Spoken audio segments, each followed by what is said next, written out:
살다 보면 이상하게도 화를 내고 싶은 순간은 젊을 때보다 지금 더 자주 찾아옵니다.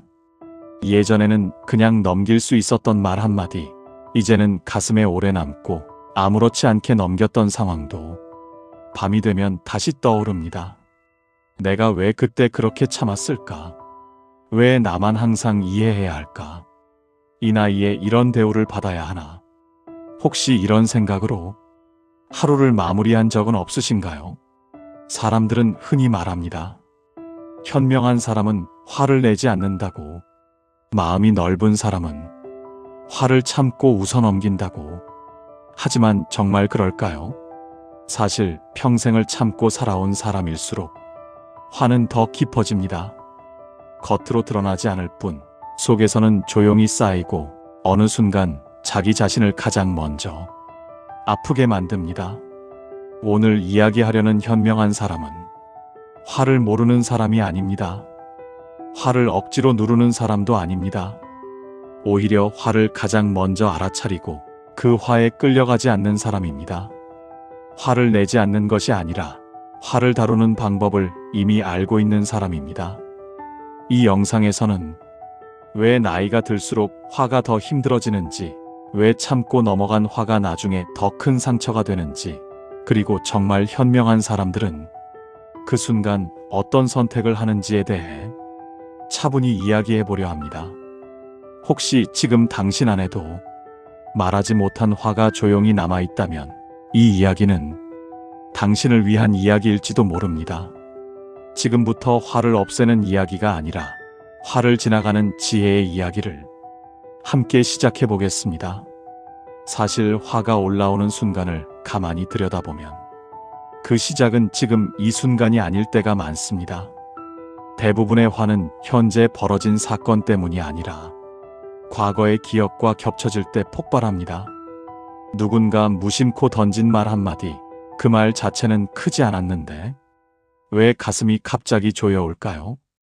그 이유는 그 말이 과거에 참았던 순간과 닮아있기 때문입니다. 예전에 삼켰던 말, 넘겼던 분노, 억울했지만 표현하지 못했던 감정들, 그 감정들이 아직 마음 안에 정리되지 않은 채 남아있다가 한꺼번에 튀어나옵니다. 그래서 우리는 이렇게 말합니다. 이번 일 때문에 화가 난 게 아니다. 맞습니다. 이번 일은 방아쇠일 뿐입니다. 진짜 화는 이미 오래전부터 있었습니다. 부처님은 분노를 이렇게 비유하셨습니다. 분노는 불붙은 숯을 상대에게 던지기 위해 자기 손에 쥐고 있는 것과 같다. 그 숯을 쥐고 있는 동안 먼저 타는 사람은 상대가 아니라 바로 나 자신입니다. 화를 낼 때 상대가 상처받을 것 같지만 실제로는 내 몸이 먼저 반응합니다. 숨이 가빠지고 어깨가 굳고 마음이 먼저 무너집니다. 그런데도 우리는 왜 그 숯을 놓지 못할까요? 이유는 단순합니다. 화를 쥐고 있어야 내가 당한 일을 잊지 않을 것 같고, 화를 내려놓으면 내가 졌다는 느낌이 들기 때문입니다. 그래서 우리는 화를 정의처럼 붙잡고 살아갑니다. 하지만 여기서 중요한 사실이 하나 있습니다. 화는 정의를 지켜주지 않습니다. 오히려 정의인 척하며 당신의 현재를 갉아먹습니다. 화를 오래 품는다고 해서 과거가 바뀌지 않고 상대가 깨닫지도 않습니다. 오히려 그 화는 당신의 하루를 조금씩 갉아먹습니다. 잠을 얕게 만들고, 표정을 굳게 만들고, 사람을 만나는 일을 피곤하게 만듭니다. 그래서 나이가 들수록 화는 더 버거워집니다. 젊을 때는 체력으로 버텼지만 이제는 마음이 먼저 지쳐버립니다. 현명한 사람은 이 지점에서 다른 선택을 합니다. 화를 참지도 않고 폭발시키지도 않습니다. 그저 이렇게 묻습니다. 이 화는 지금의 일인가? 과거의 잔재인가? 이 질문 하나로 마음의 방향은 완전히 달라집니다. 지금의 일이라면 차분히 대응하면 되고, 과거의 일이라면 현재를 더 이상 망치지 않기로 결정합니다.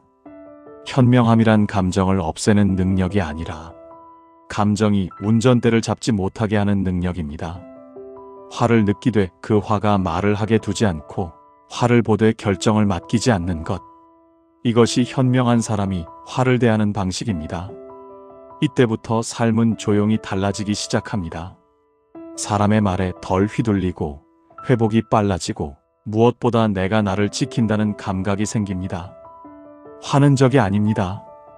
다만 잘못된 자리에 오래 앉아 있었을 뿐입니다. 그 자리를 정리해 줄 때 화는 당신을 망치는 불이 아니라 당신을 깨우는 신호가 됩니다. 이제 다음 이야기에서는 부처와 노자 그리고 현대 심리학이 왜 같은 말을 하고 있는지 차분히 이어서 풀어보겠습니다. 부처님이 말한 화의 본질. 부처님은 화를 죄라고 말하지 않으셨습니다. 화를 내는 사람을 나약하다고도 하지 않으셨습니다.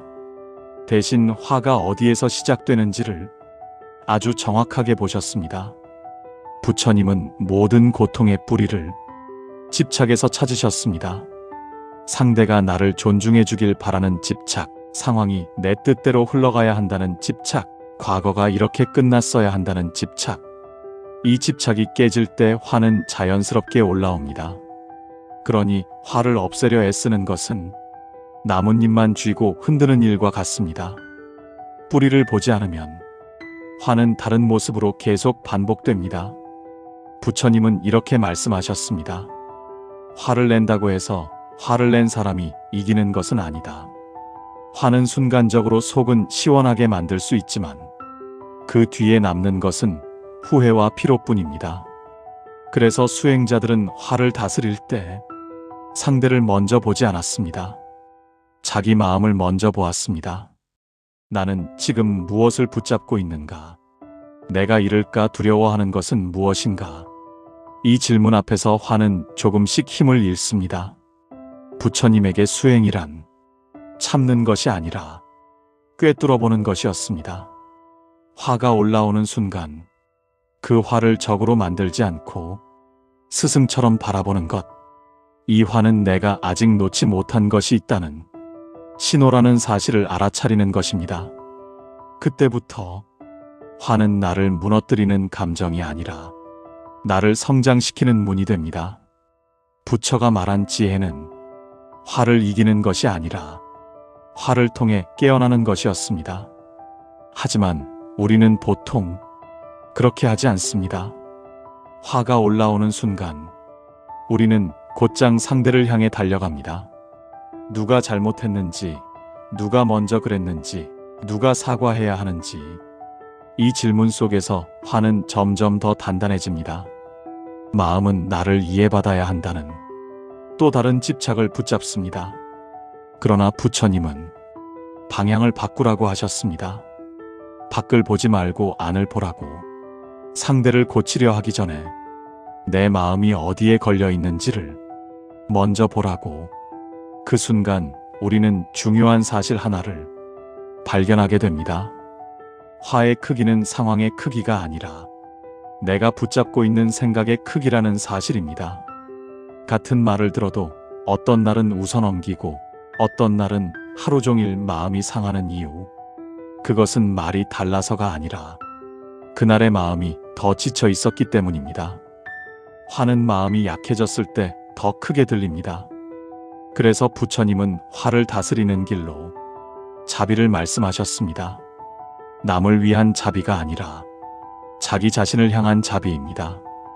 지금 많이 힘들구나. 그래서 화가 나는구나.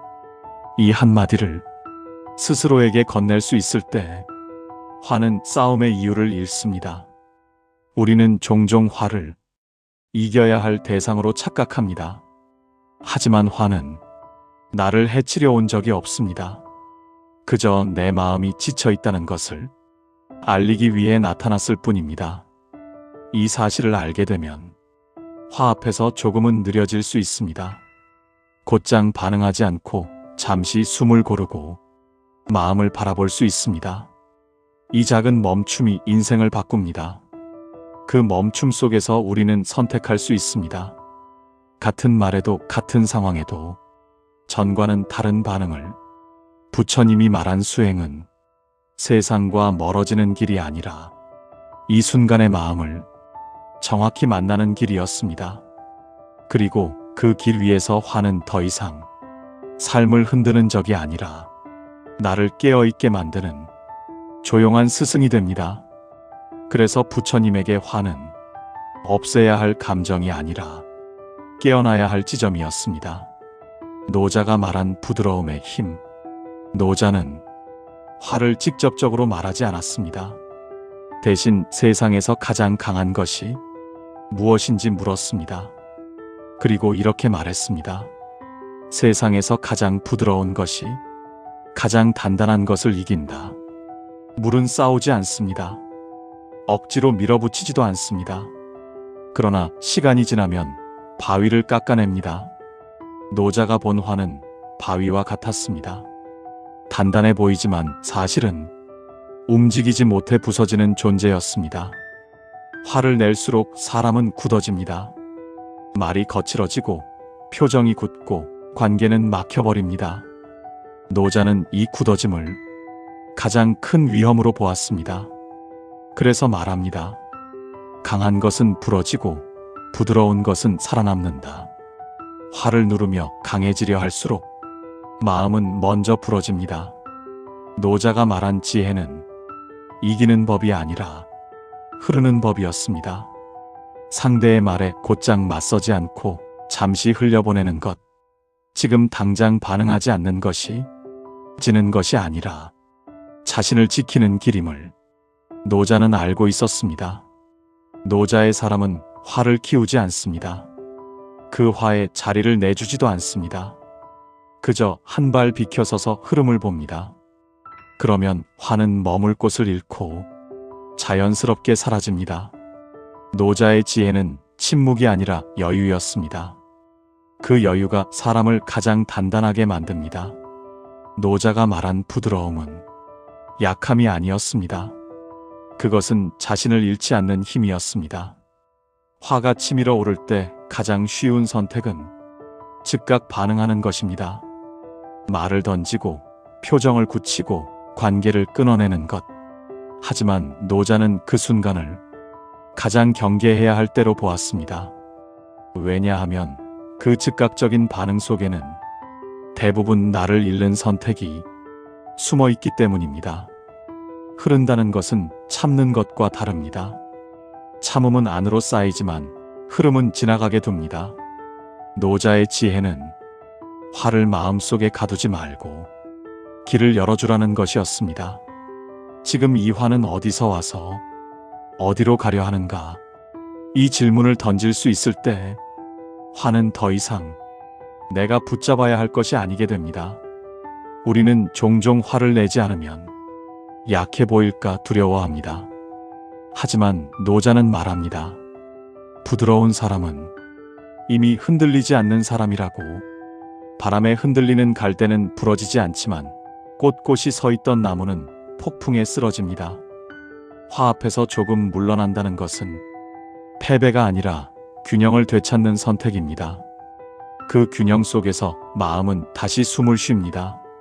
노자가 말한 무의는 아무것도 하지 않는 것이 아니라 억지로 하지 않는 것이었습니다. 지금 이 순간 꼭 말하지 않아도 되는 말, 지금 당장 꼭 결론 내리지 않아도 되는 판단, 그것을 내려놓는 용기. 이 용기가 쌓일수록 사람은 점점 가벼워집니다. 화를 흘려보낼 수 있는 사람은 상대를 이기지 않아도 자신을 잃지 않습니다. 그리고 이것이 노자가 말한 진짜 강함이었습니다.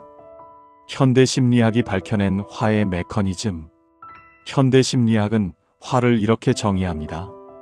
위협을 느낄 때 자기 자신을 보호하기 위해 자동으로 작동하는 반응. 즉 화는 나쁜 성격이 아니라 오래된 생존 시스템입니다. 문제는 이 시스템이 지금의 삶에는 과도하게 작동한다는 것입니다. 상사의 말 한마디, 가족의 무심한 태도, 타인의 시선. 이 모든 것이 실제 위험이 아님에도 뇌는 위협으로 인식합니다. 그러면 이성보다 감정이 먼저 반응합니다. 그래서 화를 낸 뒤에야 후회가 찾아옵니다. 심리학에서는 이 순간을 편도체 납치라고 부릅니다. 감정이 운전대를 잡고 이성은 뒷좌석에 밀려난 상태입니다. 이때 가장 효과적인 방법은 화를 억누르는 것이 아닙니다. 이름을 붙이는 것입니다. 나는 지금 화가 났다. 지금 방어 반응이 올라오고 있다. 이 말 한마디로 뇌는 다시 균형을 찾기 시작합니다. 이것을 메타인식이라고 합니다. 부처가 말한 알아차림, 노자가 말한 한 발 물러섬, 심리학이 말한 감정 명명. 모두 같은 지점을 가리킵니다. 화에서 자기 자신으로 돌아오는 순간입니다. 현명한 사람은 화를 없애려 하지 않습니다. 대신 화보다 먼저 자기 자신을 붙잡습니다. 그때 화는 더 이상 삶의 주인이 아니라 지나가는 신호가 됩니다. 그리고 그 신호를 이해한 사람은 다음 장면에서 전혀 다른 선택을 하게 됩니다. 이 지점에서 아주 중요한 전환이 일어납니다. 화가 올라오는 순간 우리는 늘 두 가지 선택 앞에 서게 됩니다. 하나는 감정이 시키는 대로 반응하는 길, 다른 하나는 그 감정을 이해하는 길입니다. 대부분의 사람은 화를 내고 나서야 상황을 정리하려 합니다. 이미 말은 나갔고 표정은 굳어졌고 관계는 흔들린 뒤입니다. 그래서 화는 문제 해결의 도구가 아니라 문제를 키우는 습관이 됩니다. 하지만 화를 조금만 다르게 대하면 이 감정은 전혀 다른 역할을 하게 됩니다. 심리학에서는 화가 올라오는 그 순간을 선택의 틈이라고 부릅니다. 아주 짧지만 분명히 존재하는 틈. 그 틈에서 우리가 할 수 있는 것은 대단한 행동이 아닙니다.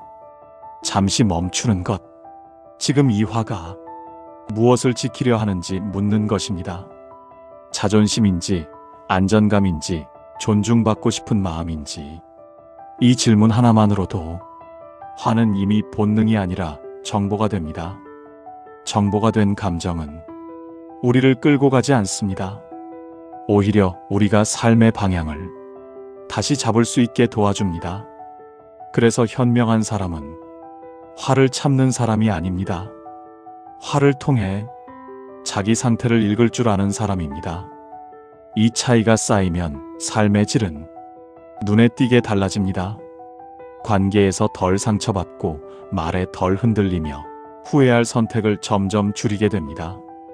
그리고 어느 순간 사람들은 이렇게 말합니다. 이 사람은 좀 다르다. 화를 내지 않아서가 아니라 화에 휘둘리지 않기 때문에.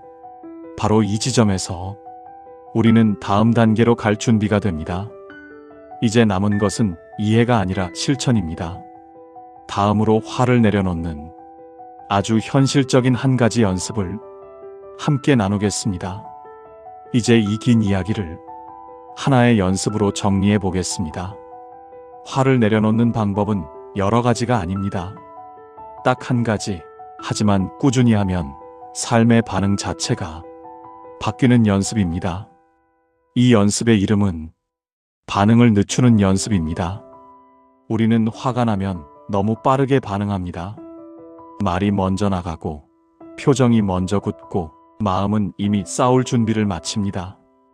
그래서 이 연습의 핵심은 화를 없애는 것이 아니라 속도를 늦추는 것입니다. 화가 올라오는 순간 당장 무언가를 하지 마십시오. 대신 이 한 문장만 속으로 말해보세요. 지금 화가 올라오고 있다. 이 문장은 화를 설명하려는 말이 아닙니다. 판단도 아니고 해결도 아닙니다. 그저 사실을 말하는 문장입니다. 놀랍게도 이 문장 하나가 감정과 나 사이에 공간을 만듭니다. 화가 나 그 자체가 아니라 내 안에서 일어나는 현상이 되는 순간입니다. 이제 숨을 한 번만 천천히 쉬어 보십시오. 깊게 들이마시고 길게 내쉽니다. 이때 화를 가라앉히려 하지 마십시오. 그저 몸이 여기에 있다는 사실만 느끼면 충분합니다. 발바닥의 감각, 어깨의 무게, 의자에 닿은 몸. 이 짧은 시간 동안 당신은 더 이상 감정의 한복판이 아닙니다. 이미 관찰자의 자리에 와 있습니다. 이 상태에서 스스로에게 조용히 묻습니다. 나는 지금 무엇을 지키려 하고 있는가? 존중일 수도 있고, 안전일 수도 있고, 인정받고 싶은 마음일 수도 있습니다. 정답은 중요하지 않습니다. 묻는 행위 자체가 화를 진정시킵니다. 왜냐하면 화는 이해받지 못할 때 가장 거세지기 때문입니다. 이 과정을 우리는 30초 연습이라고 부릅니다. 단 30초. 그 30초가 인생의 수많은 관계를 바꿀 수 있습니다. 화를 내고 나서 후회하는 삶에서 화를 느끼되 선택할 수 있는 삶으로 옮겨가는 시간입니다. 처음에는 잘 되지 않을 수 있습니다. 여전히 말이 튀어나오고 표정이 먼저 반응할 수도 있습니다. 괜찮습니다. 중요한 것은 완벽하게 하는 것이 아니라 알아차리는 횟수를 늘리는 것입니다. 어느 날부터 당신은 이렇게 느끼게 됩니다. 아, 예전 같았으면 바로 화냈을 상황인데. 이 변화는 조용하지만 분명합니다. 그리고 이 조용한 변화가 삶을 가장 크게 바꿉니다. 현명한 사람은 화를 내지 않는 사람이 아닙니다. 화를 느끼면서도 자기 자신을 잃지 않는 사람입니다. 그 연습을 오늘 딱 한 번만 해보십시오. 그 한 번이 당신의 내일을 조금 더 평온하게 만들 것입니다. 요란한 승리보다 조용한 자유를 선택하는 삶. 지금 이 영상을 보고 있는 당신에게도 분명 떠오르는 얼굴 하나, 상황 하나가 있을 겁니다. 그 길 위에 지금 당신은 이미 서 있습니다. 오늘 화를 내지 않아도 되는 이유는 당신이 약해서가 아니라 이미 충분히 단단하기 때문입니다. 오늘의 이야기가 여러분의 마음에 안정을 주고 위로가 되었다면 구독과 좋아요로 자비의 길을 함께 해주세요. 오늘 하루를 보낸 여러분의 마음은 반드시 복으로 되돌아올 것입니다. 여러분의 마음에 부처님의 자비와 지혜가 함께하길 기도드립니다. 조용히 깨어나는 삶의 지혜, 열반 인생이었습니다.